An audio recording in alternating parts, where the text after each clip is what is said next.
సమూయేలు మొదటి గ్రంథం 2వ అధ్యాయము 7వ వచనం. యెహోవా దారిద్ర్యమును ఐశ్వర్యమును కలుగచేయువాడు, కృంగచేయువాడును లేవనెత్తువాడును ఆయనే. ప్రార్థన.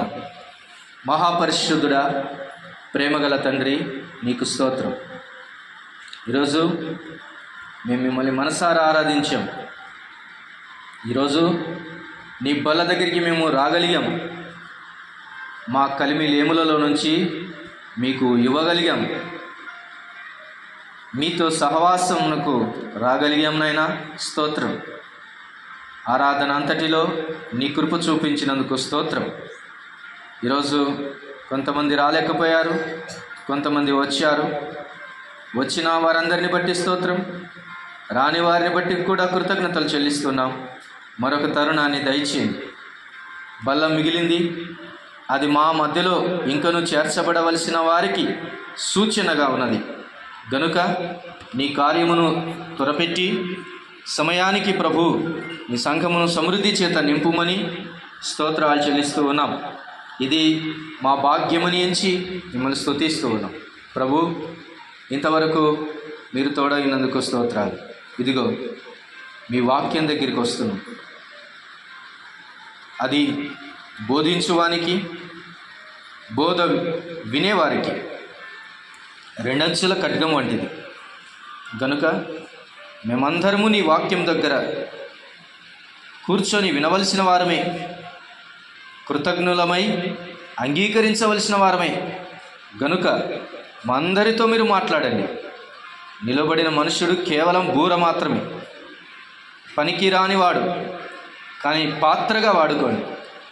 కొన్ని నిమిషాలు మా అందరితో మీరు మాట్లాడి మీ మాటలన్నీ మేము శ్రద్ధగా విని వాటిని గైకొనుటకు సిద్ధపడిన హృదయములు గల వారమై వెలుటకు సహాయము చేసి మహిమ పొందుమని, మాతో ఉండుమని చదవబడిన లేఖనాలను దీవించండి.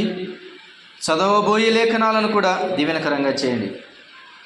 మహిమ, ఘనత, ప్రభావములు మీరు పొందుకోమని, దీవెన, ఆశీర్వాదము, దిద్దుబాటు, హెచ్చరిక, మెలుకొల్పు మా అందరి జీవితాల్లో మీరు అనుగ్రహించి మహిమ పొందుమని మా ప్రభువును మా రక్షకుడునైనా యేసుక్రీస్తు వారి పరిశుద్ధమైన శ్రేష్టమైన నామమున స్తోత్రములు చెల్లించి స్తుతించి ప్రార్థించి వేడుకొనుచున్నాము తండ్రి, ఆమేన్.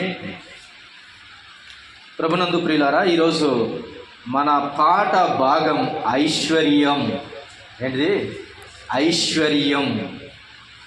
ఐశ్వర్యము వద్దు అనే వాళ్ళు ఎవరైనా ఉన్నారా? లేరు. ఎందుకు? భూమి మీద మానవునికి ఐశ్వర్యము అనేది ప్రతి వారికి అవసరమైనది, ఇష్టమైన పదం. అయితే మానవుడు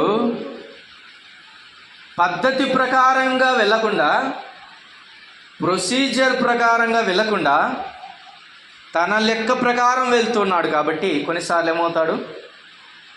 దెబ్బలు తింటాడు దీని కొరకు, కొన్నిసార్లు నష్టపోతాడు.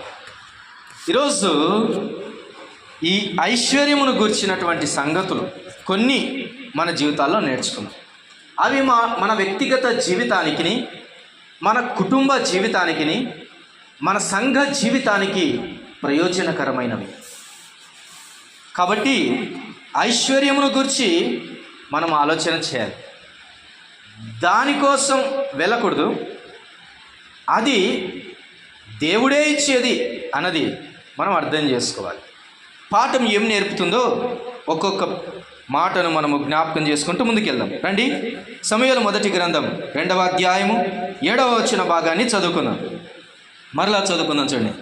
యెహోవా దారిద్ర్యమును ఐశ్వర్యమును కలుగచేయువాడు, కృంగచేయువాడును లేవనెత్తువాడును ఆయనే.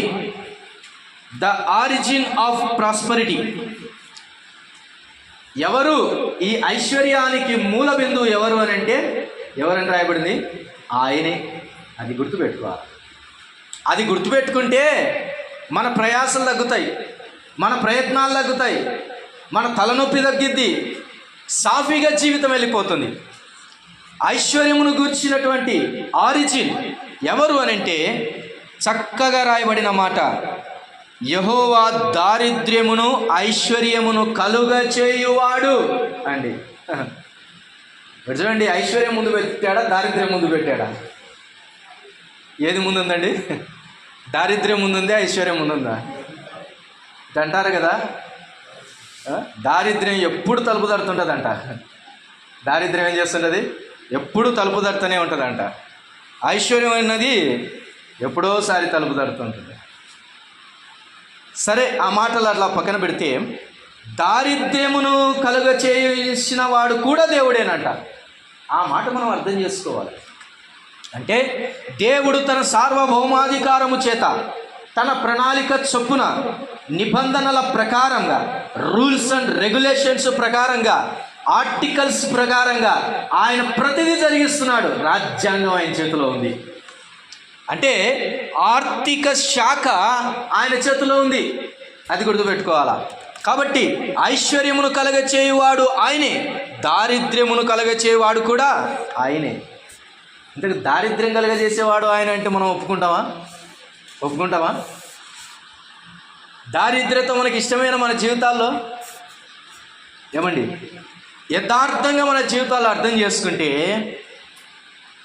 ప్రతిదీ దేవుడిచ్చినది అవసరమే, అది గుర్తుపెట్టుకోవాలి. ముఖ్యమైనదే. వాన ఇష్టమా, ఎండ ఇష్టమా? ఏం చెప్తాం? వాన ఇష్టమైన వాళ్ళు వాన ఇష్టం అంటారు. ఎండ లేకపోతే పంటలు పండుతాయా? పండు. చీకటి ఇష్టమా, వెలుగు ఇష్టమా? ఏ చీకటి? మామూలు చీకటి చెప్తున్నాను. వెలుగు ఇష్టమా, చీకటి ఇష్టమా అంటే ఏం చెప్తాం? వెలుగు ఇష్టమే అన్నాం అనుకో, రాత్రిపూట కాసే కాయలు కాయవు. రాత్రిపూట జరిగే ప్రకృతి సంబంధమైన కార్యాలు జరగవు. కాబట్టి రెండు కావాలి. ఇప్పుడు ఇంకో ప్రశ్న టఫ్గా ఉంటుంది. కష్టం అవసరమా, సుఖం అవసరమా? రెండో అవసరమేనా? నిజం చెప్పండి, గుండె మీద చేసుకొని. రెండో అవసరమే. సుఖం అంటే కమ్మగా తిని నిద్రపోవడం, కష్టం అంటే తినేది అరిగేటట్టు ఎక్సర్సైజులు చేయడం. రెండు లేకపోతే వైద్యం ఒప్పుకోదు, ఈ డాక్టర్స్ ఒప్పుకోరు. రెండు అవసరమే ఖచ్చితంగా. రెండు లేకపోతే కష్టం. పలానా జబ్బు ఉందండి, పలానా పరిస్థితి అంటే కొంచెం వాకింగ్ చేయమ్మా, కొంచెం నడువు, కొంచెం పని చేయి అని అంటూ ఉంటారు. రెండు అవసరమే. చల్లని గాలి అవసరమే, ఉక్కపోత కూడా అవసరమే. అలాగే దేవుడు చేసిన ఈ దారిద్ర్యమును ఐశ్వర్యమును కలుగజేసిన వాడు దేవుడే. దారిద్ర్యత లేకపోతే మానవుడు దేవుని మరిచే ప్రమాదం ఉంది. ఎవరిని మరిచే ప్రమాదం? ఖచ్చితంగా సుమా. ఎప్పుడు మనం ఎక్కువ ప్రార్థన చేస్తామండి? ఎప్పుడు ఎక్కువ ప్రార్థన చేస్తాం? కష్టాలు వచ్చినప్పుడేగా. బాగా 1,00,000 రూపాయలు వచ్చింది మన ఇంటికి, సంపాదించిందే లేనండి, 1,00,000 10 లక్షలు వచ్చాయి. ఇలా ఈ రోజుల్లో 1,00,000 ఎంతనండి? 10 లక్షలు వచ్చాయి అని అనుకుందాం. ఎంత ఆనందం, ఎంత సంతోషం. ప్రార్థన ఒక 3 గంటలు కొనసాగిస్తామా స్తుతి గుడికలో? లేదు. అదే బాగా అప్పుల్లో ఉన్నాం, లేవు, చాలా అవసరతలు ఉంది, ఎంతసేపు ఏడుస్తాం? చాలాసేపు ప్రభు దగ్గర ఏడుస్తాం. ఏది ఏమైనా దారిద్ర్యత కూడా మన జీవితాల్లో ప్రయోజనకరంగానే ఉంది అనేది అర్థమవుతుంది. ఆ కాన్సెప్ట్ని అలా పక్కన పెడదాం. ఇప్పుడు ఐశ్వర్యమునకు ఆరిజిన్ ఎవరు? దేవుడే అన్న సంగతి మర్చిపోవద్దండి. ఈ ఐశ్వర్యమునకు ఆరిజిన్ దేవుడే అన్న సంగతి మనం మర్చిపోకుండా వాటిని జ్ఞాపకం చేసుకుంటూ ఈ ఐశ్వర్య విషయంలో తీసుకోవాల్సిన 1-2 జాగ్రత్తలను కూడా మనము చూద్దాం. చూడండి, డూస్ అండ్ డోంట్స్ అంటుంటాం కదా, చేయవలసినవి చేయకూడనివి అన్న సంగతిని. సామెతల గ్రంథం 23వ అధ్యాయం, సామెతల గ్రంథం 23వ అధ్యాయం 4వ వచన భాగాన్ని చదువుకుందాం. సామెతల గ్రంథం 23వ అధ్యాయము 23వ అధ్యాయము 4వ వచనమని చదువుకుందాం చూడండి. ఐశ్వర్యము పొంద ప్రయాసపడకుము, నీకు అట్టి అభిప్రాయము కలిగినను దాన్ని విడిచిపెట్టుము. లెక్కలేసుకుంటుంటాం కొన్నిసార్లు లైఫ్లో. ఓ 10 అంతస్తుల మేడ కట్టాలి, ఓ 10 లక్షలు బ్యాంకులో డిపాజిట్ అయి ఉండాలి, ఒక బంగ్లా తీసుకోవాలి. చిన్నప్పుడు కోరికలు అన్నమాట ఇట్లాంటివి పుట్టేటివి. చదువుకున్న రోజుల్లో మరి పెద్ద అయినాక ఏమవుతావు అంటే గొప్ప ఇంజనీర్ అవుతావు, డాక్టర్ అవుతావు అని అంటుంటే అప్పుడు చిన్నప్పుడు ఊహలు అనమాట. ఇంత పెద్ద ఇల్లు కట్టుకోవాలా, మా ఇల్లు చిన్నది, చాలా పెద్ద ఇల్లు కట్టుకోవాలా, ప్యాలెస్ కట్టుకోవాలా, బాగా డబ్బులు సంపాదించాలా, మంచి కార్లో తిరగాలి, మంచి ఏసీ ఉండాలి. ఇలాంటి కోరికలు పుట్టలేదా మీకు ఎప్పుడు? పుట్టాయా? నాకు పుట్టాయండి. మనుషులు అన్నాక అందరికి పుడతా ఉంటాయి కదా, అలాంటి ఆలోచనలు వస్తాయి. అయితే దేవుని వాక్యం సెలవిస్తుంది, ఏమంటున్నా మళ్ళీ చదువుకొని చూడండి. ఐశ్వర్యము పొంద ప్రయాసపడకుము. అది ఎందుకండి, ఎందుకు ప్రయాసపడకూడదు? చదువుకొని వచ్చాము ఒక మాట, ఐశ్వర్యమును కలుగ చేయువాడు దేవుడే అన్న సంగతి మనం మర్చిపోకూడదు. కాబట్టి ఐశ్వర్యము పొంద ప్రయాసపడము, ఒకవేళ అట్టి అభిప్రాయము కలిగి ఉన్నా దాన్ని ఏం చేయమంటున్నాడు? ఇప్పుడే విడిచిపెట్టు దాని గురించిన ఆలోచన. ఎందుకంటే ఆయన తలుచుకుంటే నీకు ఇచ్చేస్తాడు గ్యారెంటీగా, అంతే. అది ఆయన చేతిలో ఉన్నది అన్న సంగతి నువ్వు మర్చిపోకూడదు. గనుక ఐశ్వర్యము పొంద ప్రయాసపడము, డోంట్ డూ దిస్ అనేది కాషన్ గుర్తుపెట్టుకోవాలన్నమాట. రండి, ఇంకేం చేయకూడదు? ఇర్మియా గ్రంథం 9వ అధ్యాయము. ఐశ్వర్యం విషయంలో మనము ప్రయాసపడకూడదు, అలాంటి అభిప్రాయం కలిగి ఉన్నా దాన్ని విడిచిపెట్టమని దేవుని లేఖనం సెలవిస్తుంది. 9వ అధ్యాయము ఇర్మియా గ్రంథం 23వ వచన భాగాన్ని చదువుకుందాం. 636 పేజీ నంబర్, పాత నిబంధన గ్రంథం, 23వ వచనం 9. యెహోవా ఇలాగూ సెలవిచ్చుచున్నాడు, జ్ఞాని తన జ్ఞానమును బట్టి, శూరుడు తన శౌర్యమును బట్టి అతిశయింపకూడదు. ఐశ్వర్యవంతుడు తన ఐశ్వర్యమును బట్టి అతిశయింపకూడదు. చాలా ప్రమాదాలండి ఇవి. ఐశ్వర్యము సంపాదించాలని, ఐశ్వర్యము కోరుకోవాలని, దాన్ని సాధించాలని అభిప్రాయాలు మన దగ్గర వద్దు. అది దేవుడిచ్చేవాడే. ఒకవేళ దేవుడిచ్చాడా ఆల్రెడీ నీకు ఐశ్వర్యాన్ని, అయితే దాని విషయమై నువ్వేం చేయకూడదు? అతిశయించకూడదు. చాలా ప్రమాదం అండి ఇది. ఐశ్వర్యం అనేది ఎట్లాంటిది అంటే 1 వేలో 100 స్పీడ్తో బుల్లెట్ బైక్ తోలినట్టు ఉంటుంది అనమాట. అంటే చాలా జాగ్రత్తగా తోలాలి. హాయిగా ఉంటుంది, గాల్లో తేలా అన్నట్టు ఉంటుంది. ఎట్లుంటుంది? చాలా గాల్లో తేలా అన్నట్టు ఉంటుంది అమ్మా. 100 స్పీడ్లో పోతూ ఉంటే అబ్బా బుల్లెట్. అందులో పొర్రపాటున ఆ పక్క తాగి లారీ నడుపుతున్నాడు వచ్చాడనుకో, ఏం చెప్పాలి? ఇంకా అయిపోయింది. ఇక అంత ప్రమాదం ఐశ్వర్యము, జాగ్రత్త అంటున్నాడు. దాని విషయమై నీవు అతిశయించకు అని అంటున్నాడు. ఒకవేళ ఐశ్వర్యవంతుడిగా దేవుడు నీకు ఐశ్వర్యాన్ని ఇచ్చాడా, పర్లేదు, జాగ్రత్తగా దాన్ని యూటిలైజ్ చేసుకో. అంతేగాని దాని విషయమై అతిశయింపవద్దు. ఎందుకంటే కారణం, 24వ వచనాన్ని చదువుకుందాం. కారణం, అతిశయించువాడు దేనిని బట్టి అతిశయింపవలెననగా, భూమి మీద కృప చూపుచు నీతి న్యాయములు జరిగించుచున్న యెహోవాను నేనే అని గ్రహించి నన్ను పరిశీలనగా తెలుసుకొనుటను బట్టియే అతిశయింపవలెను. అట్టి వాటిలో నేను ఆనందించువాడనని యెహోవా సెలవిచ్చుచున్నాడు. ఒకవేళ మీరు అతిశయించాలంటే దేని యందు అతిశయించాలనో తెలుసా? నన్ను కనుగొనుటను బట్టి, నన్ను పరిశీలనగా తెలుసుకొనుటను బట్టి మీరు అతిశయించాలి. అది ఎందుకనగా నేను ఎవరిని అంటే, నేను భూమి మీద కృప చూపుచు నీతి న్యాయములు జరిగించుచున్నాను. నీతి న్యాయములు నేనేం చేస్తున్నాను? జరిగించుచున్నాను. అతిశయించాలంటే మీకు ఒక కారణం ఉంది. అదేంటంటే నన్ను పరిశీలనగా తెలుసుకోండి, అప్పుడు మీరు దాని యందు అతిశయించవచ్చు. శబాష్, దాని యందు నేను ఆనందించువాడను కూడా అని అంటున్నాడు. నీ ప్రౌడ్నెస్ ఏదైనా ఉందనంటే ఐ నో గాడ్ అనే విషయంలోనే ఉండాలి అని అంటున్నాడు. నాకు దేవుడు తెలుసు అన్న సంగతిలో నీవు పెరగాలి. దేవుడు అంటే ఏంటి నీకు అర్థమైందా?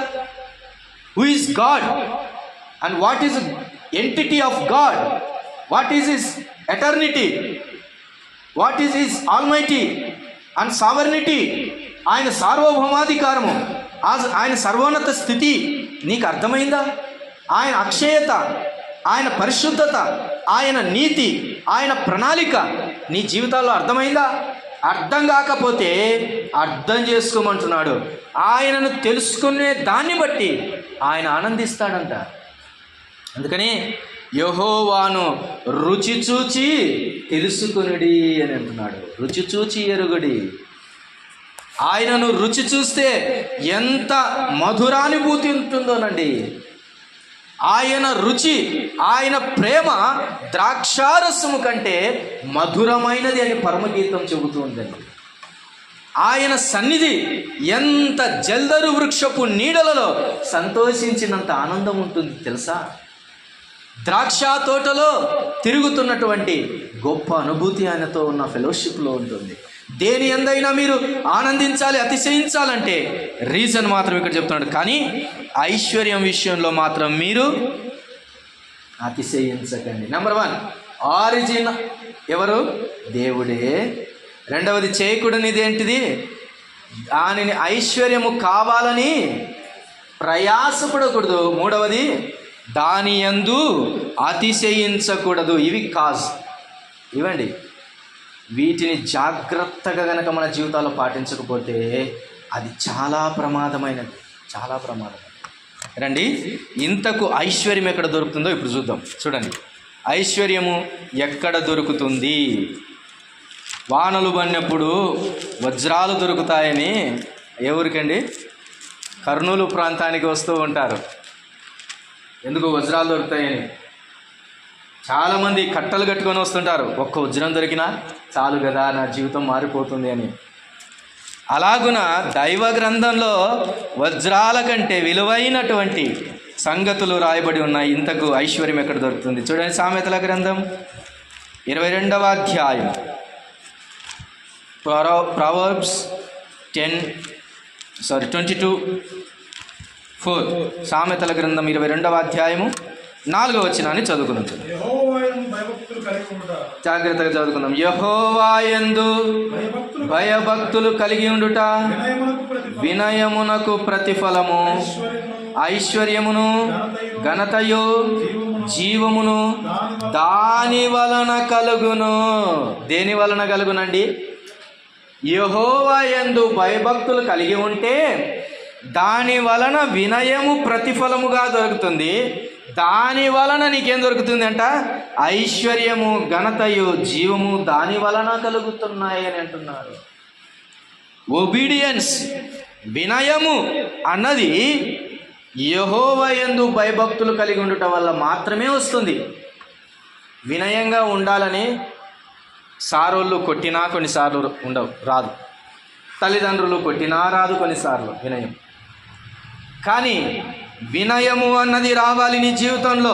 పెద్దలకు ఓబే చూపించాలి, పెద్దలకు గౌరవం ఇవ్వాలి, పెద్దల మాట వినాలి, దేవుని మాటలు వినాలి, క్రమబద్ధమైన జీవితాన్ని అలవర్చుకోవాలి అని వినయ భక్తులు నీ జీవితాల్లో నేర్చుకోవాలి అంటే, పొందాలి అంటే ఖచ్చితంగా దేని యందు వస్తుంది? అది యెహోవా యందు భయభక్తులు కలిగి ఉండటం వలననే వస్తుందండి.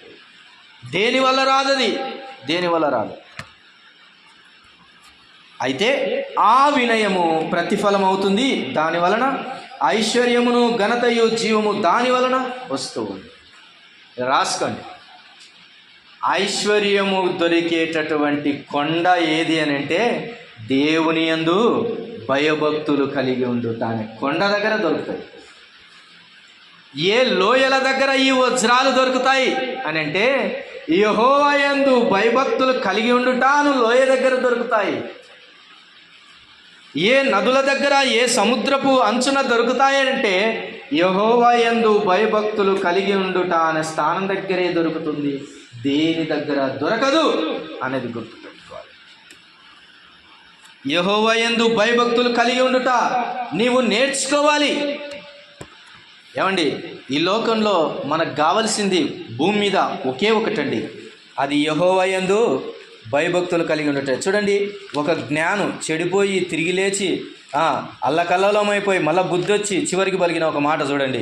ప్రసంగి రాసినటువంటి గ్రంథం, ప్రసంగి గ్రంథం 12వ అధ్యాయం, the last statement of king Solomon is like this.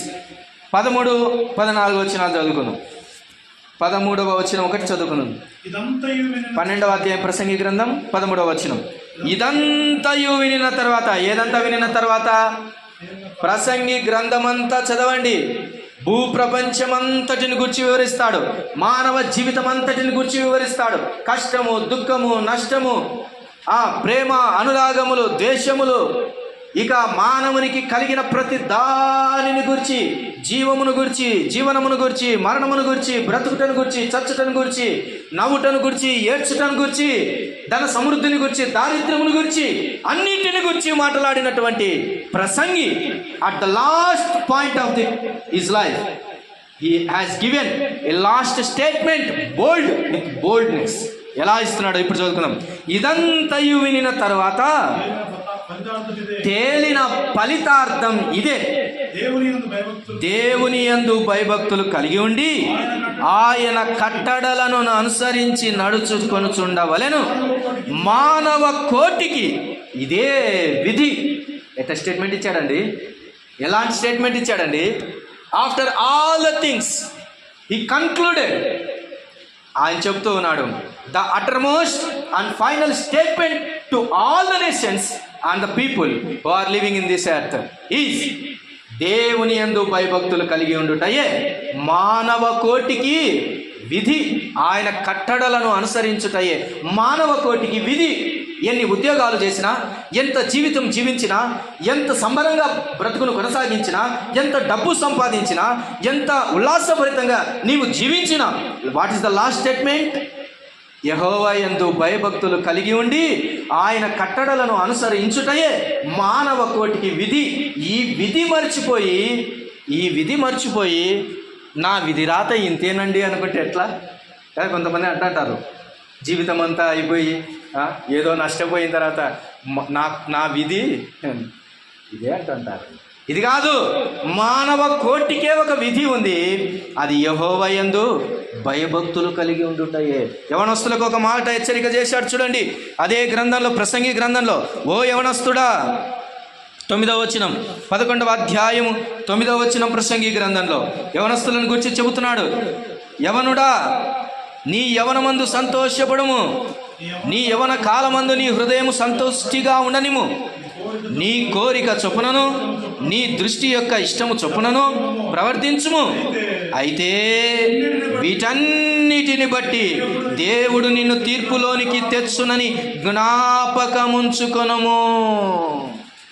My dear youngster, my dear young children, God saying like this. ఇలా అంటున్నాడు, ఓ యవనుడా, సంతోషించాలనుకుంటున్నావా? సంతోషించు. ఉల్లాసించాలని అనుకుంటున్నావా? ఉల్లసించు. సంతుష్టిగా నీ హృదయాన్ని ఉంచాలనుకుంటున్నావా? ఉంచుకో. నీ దృష్టి యొక్క ఇష్టము చొప్పున ప్రవర్తించాలనుకుంటున్నావా? ప్రవర్తించు. బట్ రిమెంబర్ వన్ థింగ్, అదేంటిది? వీటన్నిటిని బట్టి దేవుడు నిన్ను తీర్పులోనికి తీసుకుని వస్తాడు. At the last step of your life, after your life, you and me, everybody should go and stand before the judgment. తీర్పు తీర్చబోతున్నాడు. గత 3 రోజుల నుంచి భయంకరమైన వార్త ముంబై పట్టణంలో. ఊహించలేనటువంటి భయంకర వార్త. తన ఇష్టం చొప్పున అమ్మాయిని పాడు చేశాడు, తన కోరిక చొప్పున ప్రవర్తించాడు, తనకున్న వికృత చేష్టలన్నీ కూడా ఆమె మీద ప్రదర్శించాడు. దేవుడు తీర్పు తీర్చబోతున్నాడు. ఇది గుర్తుపెట్టుకోవాలి. మానవ కోటికి విధి దేవుని యందు భయభక్తులు లేకుండా ఇష్టానుసారంగా జీవించటం మానవుని ఇష్టపూర్వకం కాదు. ఒకనాడు దేవుడు తీర్పు తీరుస్తాడు.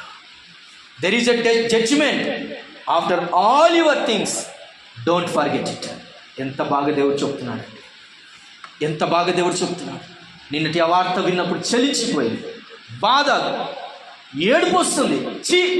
ఇంకా ఇలాంటి దౌర్భాగ్యపు స్థితులా అని గుండె బాదుకోవాలనిపిస్తుంది. వార్త వింటుంటేనే అలా అనిపిస్తుంటే తల్లిదండ్రులు ఎంత రొమ్ము బాదుకోయారు, ఆ చెల్లి ఎంత విలవిలలాడిపోయాడు. మానవుడు ఎందుకు తన ఇష్టానుసారంగా ప్రవర్తిస్తున్నాడంటే, మానవుడు కట్టు లేకుండా, ఎంత మాత్రము భయము లేకుండా మానవుడు తిరుగుతున్నాడంటే కారణం దేవుని భయము లేక అని రాయబడింది దేవుని వాక్యం. ఏం లేక? దేవుని భయము లేక. Without fear of God you are not at a man, at least. అంతే, దేవుని భయము లేకపోతే మనిషే కాడు. అంతే, పశువు వలె ప్రవర్తిస్తాడు. ఏమిటి? యెహోవా యందు భయభక్తులు కలిగి వలన ఏం కలుగుతుందని చూసాం, ఐశ్వర్యము కలుగుతుంది. That is very important. రండి మన పాఠ భాగంలోనికి వద్దాం. యెహోవా యందు భయభక్తులు కలిగి ఉండుటలో ఏం దొరుకుతుంది? ఐశ్వర్యము దొరుకుతుంది అన్న సంగతి మనం చూసాం. రెండవది, ఇంతకు ఐశ్వర్యము ఎక్కడ దొరుకుతుందో రెండో భాగాన్ని చూద్దామా? రండి, సామెతల గ్రంథం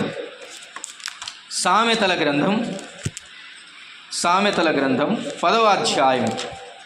సామెతల గ్రంథం 10వ అధ్యాయము 22వ వచన భాగాన్ని చదువుకుందాం. సామెతల గ్రంథం 10వ అధ్యాయము 22వ వచన భాగాన్ని చదువుకుందాం. యెహోవా ఆశీర్వాదము ఐశ్వర్యమిచ్చును, నరుల కష్టము చేత ఆయా ఆశీర్వాదము ఎక్కువ కాదు. దేవుడే ఆశీర్వాదమునిచ్చువాడు. ఆ ఆశీర్వాదము వలన ఏం దొరుకుతుందంట? ఐశ్వర్యము దొరుకుతుంది. అయితే పాయింట్ ఏందో తెలుసా ఇక్కడ? మానవునికి ఆశీర్వాదం అంటే ఏందో అర్థం కావట్లే. ఏమర్థం కావట్లే? ఆశీర్వాదం అంటే ఏంటో అర్థం కావడం లేదు. ఆశీర్వాదం అంటే బాగా డబ్బు ఉండాలి, బాగా నాకు కావాల్సినటువంటి బట్టలు ఉండాలి, బాగా తినడానికి ఉండాలి, బాగా తిరిగేసేయాలి. ఆశీర్వాదమా? ఆశీర్వాదం అంటే ఏంటో మొట్టమొదటి డెఫినేషన్ ఈ జీవితాల్లో అర్థం కావాలి. ఇది అర్థమైన తర్వాతనే మిగతావన్నీ అర్థం చేసుకోవాలి. ఏంటి ఆశీర్వాదం? రండి, ఈరోజు ఒక అద్భుతమైన విషయాన్ని నువ్వు నేర్చుకోబోతున్నావు. ఏమిటి అసలు ఆశీర్వాదం అంటే ఏంటి నీ జీవితంలో? ఇంతవరకు నువ్వు ఆలోచించింది, నేను ఆలోచించుకుంది, దేవుని వాక్యం చెబుతున్న ఆశీర్వాదం ఒకటేనా? ఆలోచన చేద్దాం. చూడండి, అపోస్తుల కార్యముల గ్రంథం 3వ అధ్యాయం. అపోస్తుల కార్యముల గ్రంథం 3వ అధ్యాయం 26వ వచన భాగాన్ని చదువుకుందాం. అపోస్తుల కార్యముల గ్రంథం 3వ అధ్యాయము 26వ వచనం చూడండి. అందరం కలిసి చదువుకుందాం. ఈ మాటను అందరం కలిసి చదువుకుందాం. చూడండి, 26వ వచనం, లాస్ట్ వచనం, 3వ అధ్యాయం అపోస్తుల కార్యముల గ్రంథం. దేవుడు తన సేవకుని పుట్టించి మీలో ప్రతి వాని దుష్టత్వము నుండి మళ్లించుట వలన మిమ్మును ఆశీర్వదించుటకు ఆయనను మొదట మీ యొద్దకు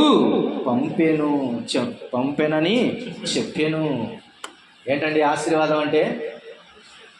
దుష్టత్వము నుండి మళ్లించుట వలన మిమ్మును ఆశీర్వదించుటకు. That is the very and essential blessing. అది ఆశీర్వాదమునకు మూల అర్థం, అసలైన ఆశీర్వాదము, అత్యంత ప్రాముఖ్యమైన ఆశీర్వాదం. ఇలా అంటాం కదా, the primary and essential thing ఏంటిది అని అంటే దుష్టత్వము నుంచి మళ్లించుట వలన కలిగే ఆశీర్వాదం. ఇంకో మాటలో చెప్పాలంటే రక్షణ.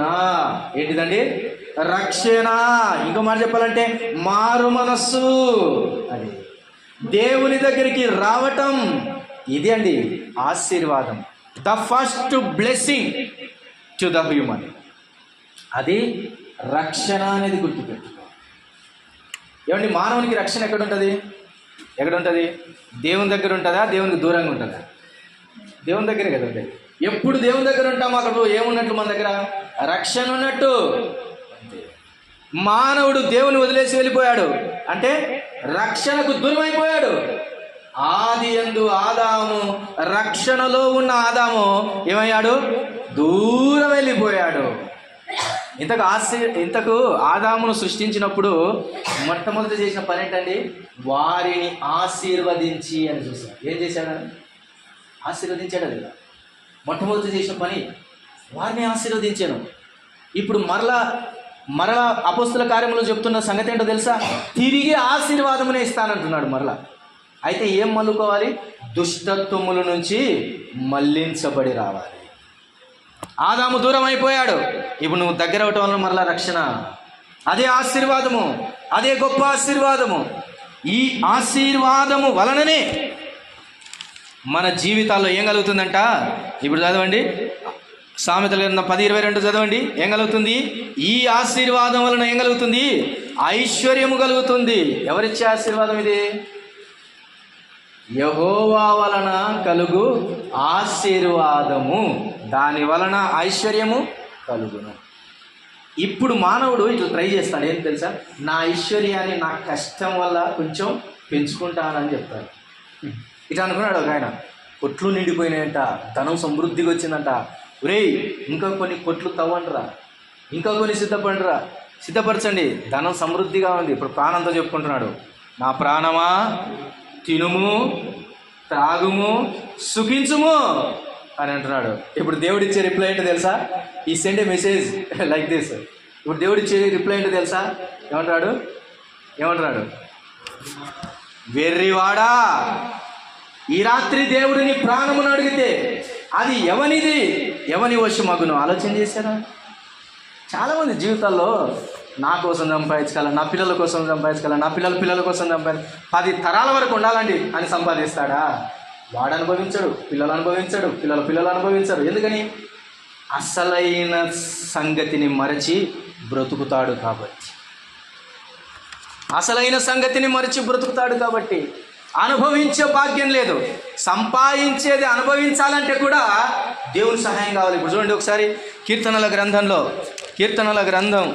128వ కీర్తన చూడండి ఒకసారి. 128వ కీర్తన చూడండి ఒకసారి. 128వ కీర్తన మొదటి 2 వచనాలు చదువుకుందాం. చూడండి, మొదటి 2 వచనాలు. యెహోవా యందు భయభక్తులు కలిగి ఆయన త్రోవల యందు నడుచు వారందరూ ధన్యులు. నిశ్చయముగా నీవు నీ చేతుల కష్టార్జితమును అనుభవించెదవు. నీవు ధన్యుడవు, నీకు మేలు కలుగును. నిశ్చయముగా నీవు నీ చేతుల కష్టార్జితమును ఏం చేస్తావంట? అనుభవించుదువు. ఎవరికి చెప్తున్నాడు ఈ మాట? భయభక్తులు కలిగిన వానికి. భయభక్తులు లేని వానికి లేదా సంపద ఉంది, కానీ వాడు ఏం చేయలేడంట? అనుభవించలేడు సుమా. అందుకే ప్రసంగి అన్నాడు, ఏంట్రా ఈ భూమి మీద ఏం కావాలని అంటే, తినడానికి చక్కటి మంచి ఆహారం, మంచి కట్టుకోవడానికి బట్టలు, మనిషికి ఇంతే చాలు, దేవుడు ఉంటే చాలు. ఎంత చక్కగా చెప్పుకుంటూ పోయాడో ప్రసంగి. అజాలు మానవునికి. కాబట్టి దేవుని ఆశీర్వాదం నీ జీవితానికి ఐశ్వర్యం ఇస్తుంది. కానీ నీ కష్టం వలనో, నీ అవివేకం వలననో, లేకపోతే నీ క్రియల వలననో, నువ్వు దాని కొరకు పరిగెత్తాలన్న నీ ప్రయాస వలననో నీ ఐశ్వర్యాన్ని వృద్ధిపరచుకోలేవు. కానీ దేవుని ఆశీర్వాదము వలననే అనేది మనం గుర్తుపెట్టుకోవాలి. మొదటి ఆశీర్వాదం ఏమిటి అని అంటే, రక్షణ నీ ఆశీర్వాదం కావాలి. అందుకని తర్వాతది ఇంకా నేను చెప్పాల్సిన అవసరం లేదు. మొదట నా నీతిని, నా రాజ్యమును మీరు వెదకండి, ఆ తర్వాత మిగతావని నేను మీకు ఇచ్చేస్తానన్నాడు. అంతే, అదే సూత్రము. మానవుడు అది మర్చిపోతున్నాడు. మానవుడు సుఖంగా బ్రతకడానికి ద క్వాంటిటీ ఆఫ్ మనీ కాదు, కానీ అది కావాల్సింది క్వాలిటీ ఆఫ్ లైఫ్ కావాలండి. డబ్బు సామర్థ్యం కాదు కావాల్సింది. ఏం కావాలి? మన జీవిత విలువ కావాలి. 10 రూపాయలు ఉన్నా కానీ సంబరంగా బతకవచ్చు. 1000 రూపాయలు ఉన్నా బతకలేం కొన్నిసార్లు. 10,000 ఉన్నా బ్రతకలేం కొన్నిసార్లు. లక్షలున్నా బ్రతకలేం కొన్నిసార్లు. కరోనా ఎందుకు? నరేషన్ రాసిపోయింది కరోనా. ఒక హిస్టరీ రాసిపోయింది కరోనా. ఒక కేస్ స్టడీ ఇచ్చిపోయింది కరోనా. మానవునికి అర్థం కాని మానవునికి ఒక కేస్ స్టడీ ఇచ్చిపోయింది కరోనా. ఏంటో తెలుసా? ఎంత డబ్బున్నా లాభం లేదురా, నీ ఊపిరి దేవుని చేతుల్లోనే ఉంది అని చెప్పటానికి. అధికారులు పోయారు, ఐశ్వర్యవంతులు పోయారు, ధనం కలిగిన వాళ్ళు పోయారు, అందగత్తెలు అందగాళ్ళు కూడా పోయారు. ఎవరు దేని చేత తమ ప్రాణమును ఎవరు కాపాడుకోలేకపోయారు. అందుకని నరుల కష్టం వలన ఇది అధికము కాదు అన్న సంగతిని మనం గుర్తుపెట్టుకోవాలి. దాటి వెళ్తున్నాను. యెహోవా యందు భయభక్తులు కలిగి ఉండటంలో ఐశ్వర్యం ఉంది. యెహోవా ఆశీర్వాదము అనగా రక్షణ వలన ఆశీర్వాదము లేదా ఐశ్వర్యము కలిగి ఉన్నదని చూస్తున్నాం. ఇంకొక పాయింట్ చెప్పి నేను ముగింపులోనికి వెళ్తాను. చూడండి, సామెతల గ్రంథం 10వ అధ్యాయం. ఐశ్వర్యము ఇంకెక్కడ దొరుకుతుంది అనే సంగతి మనం చూస్తూ ఉన్నాం. సామెతల గ్రంథం 10వ అధ్యాయము 4వ వచనాన్ని చదువుకున్నాం. 10వ అధ్యాయము 4వ వచనాన్ని చదువుకున్నాం.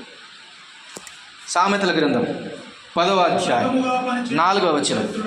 బద్ధముఖముగా పనిచేయువాడు దరిద్రుడగును, శ్రద్ధ గలవాడు ఐశ్వర్యవంతుడగును.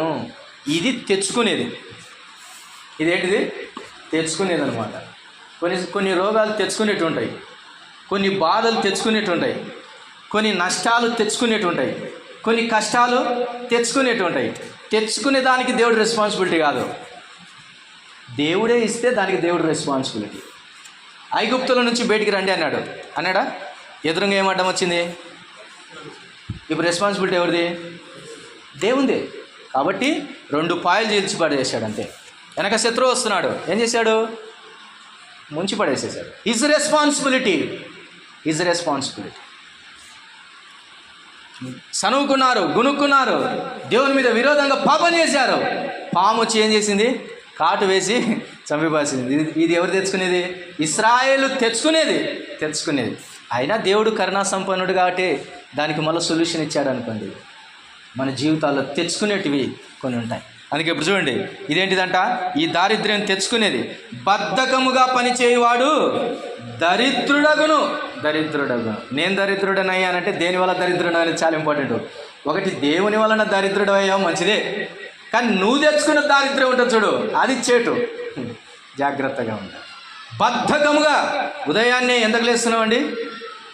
అర్లీగా 10 o'clock లేయాలి, అంతేనా? కరెక్టేనా? అర్లీ మార్నింగ్ 10 o'clock కరెక్టేనా? నో. చీకటి ఇంకా ఉండాలి. సామెతల గ్రంథంలో ఆమె చెబుతుంది, ఇంకా చీకటితోనే లేచింది. అమ్మాట చదువుకోండి, నాకు ఎందుకైనా అవసరమైంది. సామెతల గ్రంథం 31వ అధ్యాయము.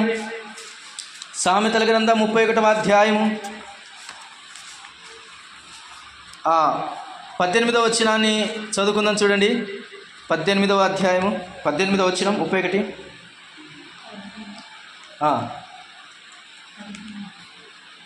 15వ వచనం కూడా 15వ వచనం చదువుకుందాం. రైట్.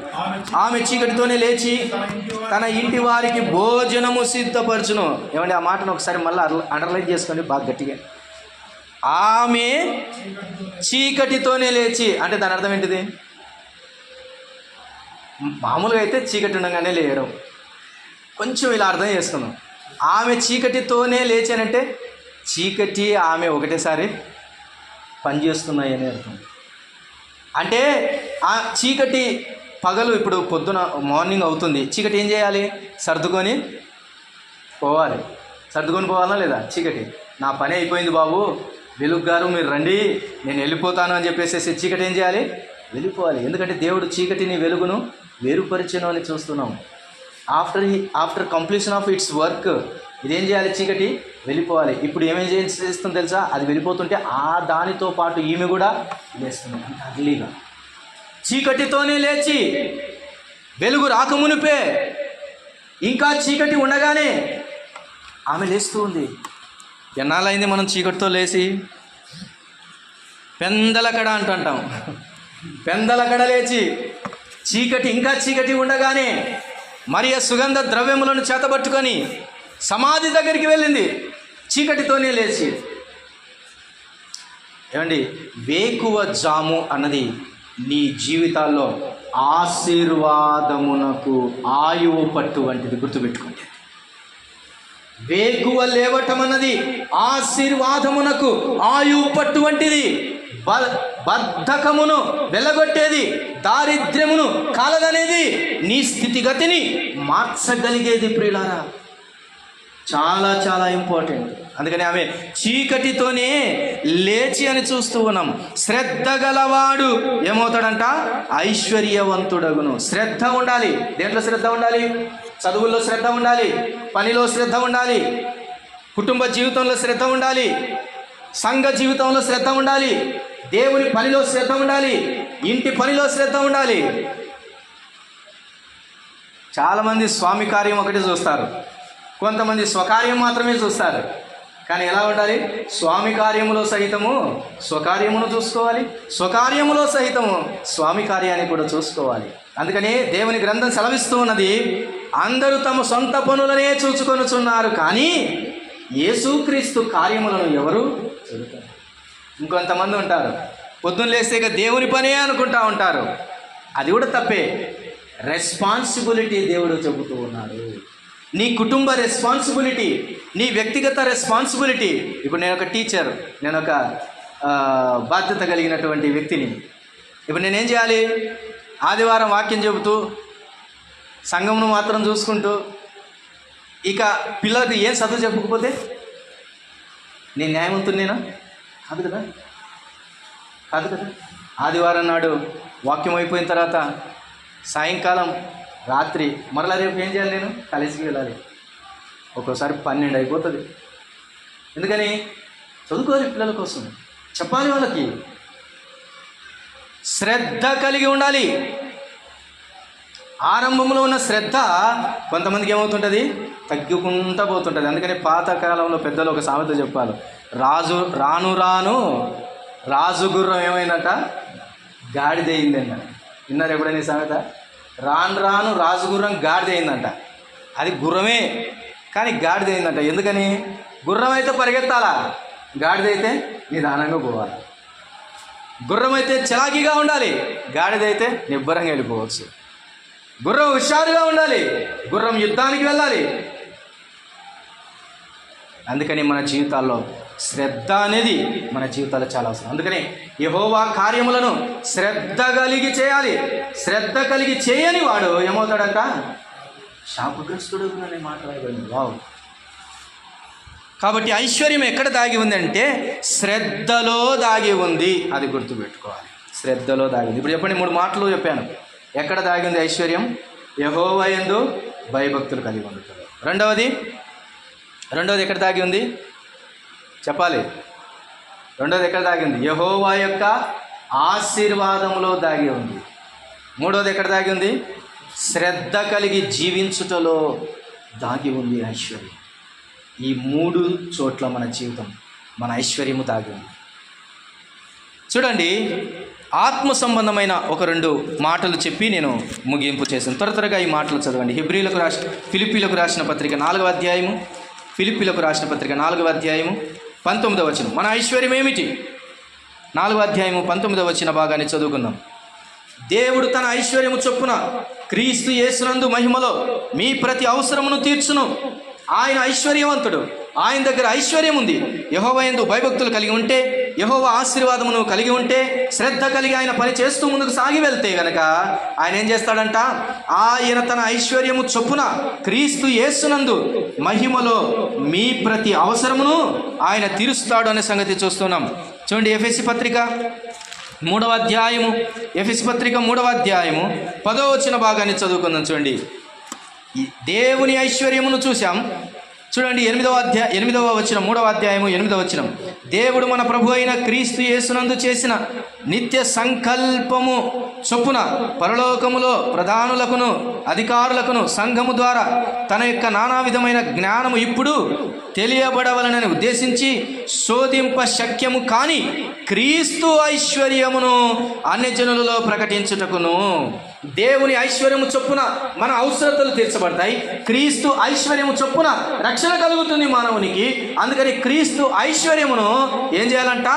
అన్యజనులలో ప్రకటించవలెను అని చూస్తూ ఉన్నాం. ప్రియులారా, చూడండి, దేవుని ఐశ్వర్యమును చూసాం, క్రీస్తు ఐశ్వర్యమును చూసాం. ఇప్పుడు మన ఐశ్వర్యమును గురించి చెబుతుంది. చూడండి, ఆత్మ సంబంధమైన పాఠం. చూడండి, కొరింథీయులకు రాసిన 2వ పత్రిక, కొరింథీయులకు రాసిన 2వ పత్రిక 8వ అధ్యాయము 9వ వచనాన్ని చదువుకుందాం. కొరింథీయులకు రాసిన 2వ పత్రిక 8వ అధ్యాయము 9వ వచన భాగాన్ని చదువుకుందాం. చూడండి. మీరు మన ప్రభు అయిన యేసు క్రీస్తు కృపను ఎరుగుదురు కదా, ఆయన ధనవంతుడై ఉండి మీరు తన దారిద్ర్యము వలన ధనవంతులు కావాలనని మీ నిమిత్తము దరిద్రుడాయను. ఇది మన ఐశ్వర్యం. ఆయన మన నిమిత్తమై దరిద్రుడాయన చూస్తున్నాం. ఇది దేవుడు కలగచేసిన దారిద్ర్యతను చూస్తూ ఉన్నాం. యేసు ప్రభువునకు మన వలన మన దారిద్ర్యము ఆయన మీద వేయడం జరిగింది. అందుకనే యెహోవా, ఆయన నశించుట యెహోవాకు ఇష్టమాయను అని చూస్తూ ఉన్నాం. మన పాప భారమంతా ఆయన మీద వేయబడింది. మన దారిద్ర్యత అక్కడ ఉంది. మన పాపపు భూయిచ్చల వలన కలిగిన దారిద్ర్యత ఇప్పుడు యేసుక్రీస్తు మీద పడుట వలన ఇప్పుడు మనల్ని ఏం చేశాడు? ధనవంతులుగా చేశాడు. అదండి, అది ఆయన వలన కలిగే ధనం లేదా ఐశ్వర్యం అక్కడ దాగి ఉంది. దేవుని ఐశ్వర్యం వలన ప్రతి అవసరత తీర్చబడుతుంది. క్రీస్తు ఐశ్వర్యం వలన గొప్ప రక్షణ కలుగుతుంది. దేవుడు మనకిచ్చిన ఐశ్వర్యము, ధనం మనం కలిగి ఉన్నాం. అది పరలోకంలోనూ ఈ లోకంలోనూ అనుభవిస్తాం. చిట్ట చివరికి ఈ లోక ధనం విషయమై నువ్వు ఒకవేళ ఉంటే కనుక జాగ్రత్త అని ఒక మాట చెప్పి నేను ముందుకు సాగి వెళ్తాను. ప్రకటన గ్రంథం తెరవండి. ఈ 2 మాటలు అక్కడనే మనం చూసి మాటలు ముగించుకుందాం. 18వ అధ్యాయము. ఈ లోక ధనం గురించి ఆలోచన చేసి, దేవుడిచ్చు ధనమును గురించి, ఐశ్వర్యమును గురించి ఆలోచన చేయక ఇష్టానుసారమైన రీతిగా బ్రతికిన మానవునికి పరలోక హెచ్చరిక. ప్రకటన గ్రంథం 18వ అధ్యాయము 16వ వచన భాగాన్ని చదువుకుందాం. చూడండి. 15వ వచనం నుంచి కూడా చదువుకుందాం. మహావేశ్య అయినటువంటి ఆ యొక్క భయంకరమైన పట్టణమును గురించి ఇలాగ చెబుతూ ఉన్నాడు. ఆ పట్టణము చేత ధనవంతులైన ఈ సరుకుల వర్తకులు ఏడ్చుచు దుఃఖపడుచు, అయ్యో అయ్యో, సన్నపు నార బట్టలను, ధూమ్ర రక్త వర్ణము వస్త్రములను ధరించుకొని, బంగారముతోనూ రత్నములతోనూ ముత్యములతోనూ అలంకరించబడిన మహాపట్టణమా, ఇంత ఐశ్వర్యము ఒక్క గడియలోనే పాడైపోయినే అని చెప్పుకొనుచు దాని బాధను చూసి భయాక్రాంతులై దూరముగా నిలిచిరి. తన ఐశ్వర్యము చేత విర్రవీగుతున్న మహాపట్టణమును గురించి దేవుని హెచ్చరిక ఇలాగుందండి. ఓ పట్టణమా, ఒక్క గడియలో పాడైపోయినే. దాని ఐశ్వర్యము ఒక్క గడియలో ఏమైపోయిందంట? పాడైపోయినే. ఎందుకు ఈ లోకానికి వచ్చాం? ధనం కోసమా? డబ్బు సంపాదించడం కోసమే ఈ లోకానికి వచ్చాం. ఈ లోకానికి ఎందుకు వచ్చామన్న పర్పస్ తెలియకుండా ధనంతోనే ప్రారంభించి ధనంతోనే ముగిస్తాం. ఐశ్వర్యం కోసం ప్రాకులాడి ఐశ్వర్యంతోనే దాని కొరకై ప్రాణాలు కోల్పోయి ఇష్టానుసారంగా బ్రతుకుతున్న మహాపట్టణమా, అయ్యో. అక్కడ చూడండి ఎలాగంటున్నారంట, అయ్యో అయ్యో అని ఏడుస్తూ ఉన్నారంట. ఎంత దౌర్భాగ్యం, ఎంత దౌర్భాగ్యం. ఈ లోకంలో మనం ఎందుకు వచ్చాం? ఐశ్వర్యము ఎంత భయంకరమైన, క్రీస్తు ఐశ్వర్యమును ఎరుగక ఈ లోక ఐశ్వర్యమును గురించి ఆలోచన చేస్తూ, ఈ లోక ధనమును గురించి ప్రయాసపడుతూ, ఈ లోక సంబంధమైన రీతిగా పరిగెడుతూ, అయ్యో దేవుని మర్చిపోయావే ఓ మహాపట్టణమా, నీకు ఎంతటి గతి పట్టింది? ఒక్క గడియలోనే వెళ్ళిపోయింది ఆ ఐశ్వర్యం. రెప్పపాటున వెళ్ళిపోతాయి. సంపాదించిందంత ఎవరి తగునో? ఎంత వేదన, ఎంత ఏడుపు, ఎంత ఈ లోకంలో నీవు నేను ఎందుకు వచ్చావు? చూడండి. ప్రకటన గ్రంథం 5వ అధ్యాయం 12వ వచనం. శాశ్వత ఐశ్వర్యము మనం చూస్తూ ఉన్నాం. ప్రకటన గ్రంథం 5వ అధ్యాయము 12వ వచనం. శాశ్వతమైన ఐశ్వర్యం ఇక్కడ కలిగి ఉంది. 5వ అధ్యాయము 12వ వచనం చదువు. వారు వధింపబడిన గొర్రెపిల్ల శక్తియు ఐశ్వర్యమును జ్ఞానమును బలమును ఘనతయు మహిమయు స్తోత్రమును పొందనర్హుడని గొప్ప స్వరముతో చెప్పుచుండిరి. ఈ మధ్యలో చూడండి, ఐశ్వర్యము పొందనర్హుడు ఒక్కడేనండి, ఆయనే పరలోకము. అది మన శాశ్వత ఐశ్వర్యము. ఆ శాశ్వత ఐశ్వర్యము తరగనిది, అయిపోనిది. అది మనల్ని ఎంత మాత్రం కూడా దుఃఖానికి గురి చేసేది కాదు. ఈ ఐశ్వర్యము శాశ్వతమైన ఐశ్వర్యం. ఇప్పుడు చెప్పండి, ఈ లోకంలో నశించిపోయే ధనం కావాలా? నశించని శాశ్వతమైన ఐశ్వర్యము పరలోకంలో ఉంది. అది కావాలి. ఏది కావాలి? ఏది కావాలి? ప్రభుని చేతిలో ఉన్న the origin of prosperity is God only. నీ సమస్తమైనటువంటి ఆశీర్వాదానికి, ఐశ్వర్యానికి, సంపదకు కారణభూతుడు దేవుడొక్కడే. మరిచిపోకుండా ఈ పాఠాన్ని మనం మదిలో ఉంచుకుందాం. తలలు వంచండి, ప్రార్థన చేసుకుందాం. Do you know the purpose of your life? Why you came on to this earth? After your life, where you have to go? In the mid of your life, are you having the fear of God? Are you having the blessings of God? Do you have the concentration on the work of God? దేవుని పనిలో నీకు శ్రద్ధ ఉందా? ఆలోచించి. ధనవృద్ధి చేసుకుందునని, చాలా సంపాదించుకుందునని, ధనమే శాశ్వతమని బ్రతికిన మానవునికి ఘోరమైనటువంటి, మహాపట్టణానికి ఘోరమైనటువంటి దుర్గతి కలిగింది.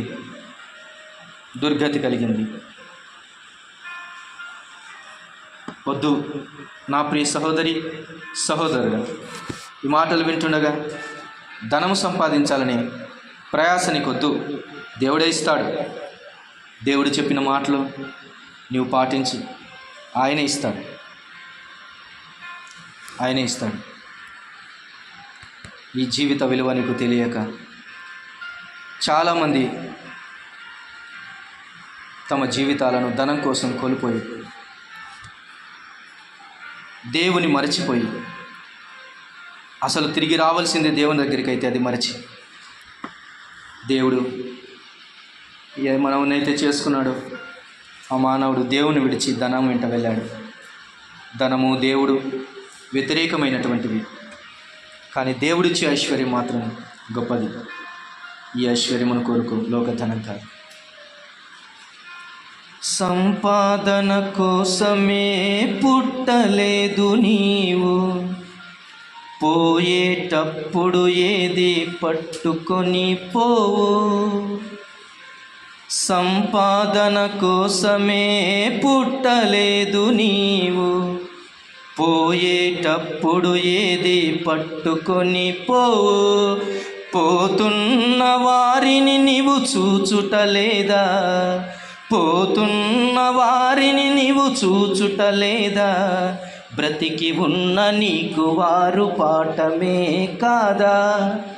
బ్రతికి ఉన్న నీకు వారు పాఠమే కాదా? ఈ జీవితం విలువైనది, నరులారా రండనే సెలవైనది, దేవుని సెలవైనది ఈ జీవితం.